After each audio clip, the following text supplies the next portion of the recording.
Itu sebabnya di dalam Al-Quran, kalau berbicara tentang harta, seringkali harta itu dikaitkan dengan kelompok. Amwalahum, amwalal yatama, harta mereka, harta anak-anak yatim.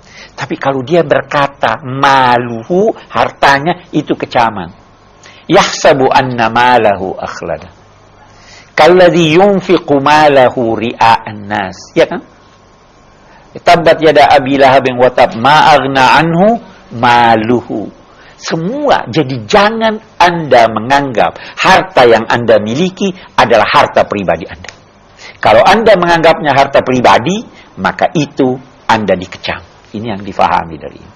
Kalau Anda menganggapnya harta pribadi, tetapi menyerahkannya kepada semua orang, maka itu Anda terpuji. Itu sebabnya ada sekali yang terpuji, yu'ti malahu yatazakka. Ya, itu ditujukan kepada Sayyidina Abu Bakar. Jadi, ini yang perlu kita garis bawahi, kesan yang diperoleh dari ayat kita ini. Pesannya, jangan menganggap harta yang Anda miliki harta pribadi Anda. Tapi di dalam harta itu ada hak orang lain berupa zakat atau sedekah. Baik, kita ingin mendiskusikan surah kita ini. Yang mau bertanya, saya persilahkan. Bismillahirrahmanirrahim. Kita ketahui saat ini bahwa konsep pengumpulan harta lebih modern. Ada istilah asuransi. Harta-harta kita diasuransikan supaya lebih aman dan untuk generasi selanjutnya. Yang saya tanyakan adalah bagaimana kaitan dengan ayat alladzi jama'a malahu wa addadah itu sendiri tentang konsep asuransi, Pak Ustaz. Terima kasih. Asuransi apabila memenuhi persyaratan-persyaratannya yang ditetapkan agama, tidak terlarang.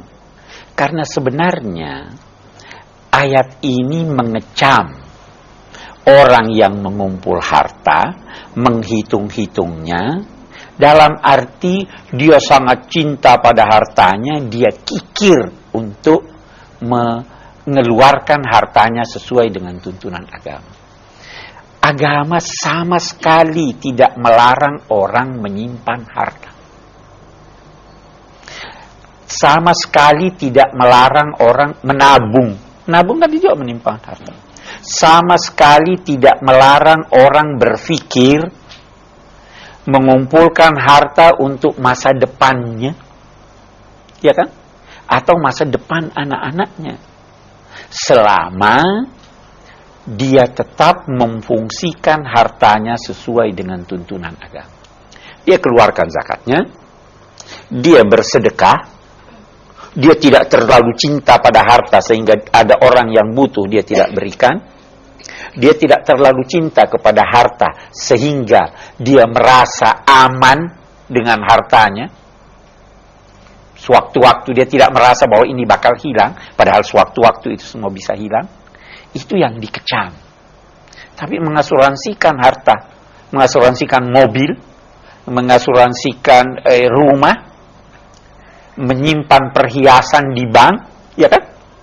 Itu tidak terlarang selama ini memenuhi persyaratan-persyaratannya. Saya tidak berkata semua asuransi otomatis direstui, tetapi ide untuk memelihara itu dibenarkan oleh agama. Saya kira jelas ya. Baik, kalau tidak ada lagi, kita akan mengambil apa kira-kira kesimpulan yang dapat kita tarik dari surah ini. Yang pertama dan utama, jangan ngerumpi, jangan menceritakan keburukan orang. Anda pasti rugi bila menceritakan keburukan orang, paling tidak rugi waktu Anda. Paling tidak itu rugi waktu Anda. Dan kemungkinan besar orang lain pun akan menceritakan keburukan Anda. Min husni islamil mar tarkuhu ma la ya'ni. Salah satu bukti kebaikan keberagamaan Islam seseorang adalah dia meninggalkan apa yang bukan urusannya. Bukan urusan saya itu pakaian si A hari ini begitu, pakaiannya besok begitu. Tidak ada urusan saya. Itu satu. Yang kedua, jangan mengejek dan menghina orang lain. La yaskhar qaumun min qaumin asa ayyakunu khairan minhun wala nisa'un min nisa'in asa ayyakunna khairan minhunna. Janganlah satu kaum, satu kelompok menghina kelompok yang lain. Dan jangan juga satu kelompok perempuan menghina kelompok perempuan yang lain. Boleh jadi siapa yang dihinanya lebih baik daripada yang menghina. Ini ayat menggarisbawahi perempuan. La yaskhar qaumun, jangan satu kelompok lelaki menghina kelompok perempuan, kelompok yang lain, jangan juga kelompok perempuan, menggarisbawahi. Kata ulama, karena biasanya yang menghina dan banyak mengumpat itu perempuan dibanding dengan lelaki. Itu kata ulama. Oke. Yang ketiga, jangan sekali-kali Anda merasa bahwa harta pribadi yang Anda miliki itu milik Anda semata-mata. Harta yang dimiliki seseorang itu di dalamnya ada hak orang lain. Wa fi amwalihim haqqun lis-sa'ili wal mahrum. Dalam harta mereka, orang-orang yang taat kepada Allah itu, ada mereka sisihkan haknya untuk orang yang minta atau orang yang tidak minta namun tidak memiliki sesuatu. Itu yang ketiga. Yang keempat yang saya ingin ambil kesimpulannya, kira-kira begini. Siksa itu setimpal dengan dosa. Siksa setimpal dengan dosa.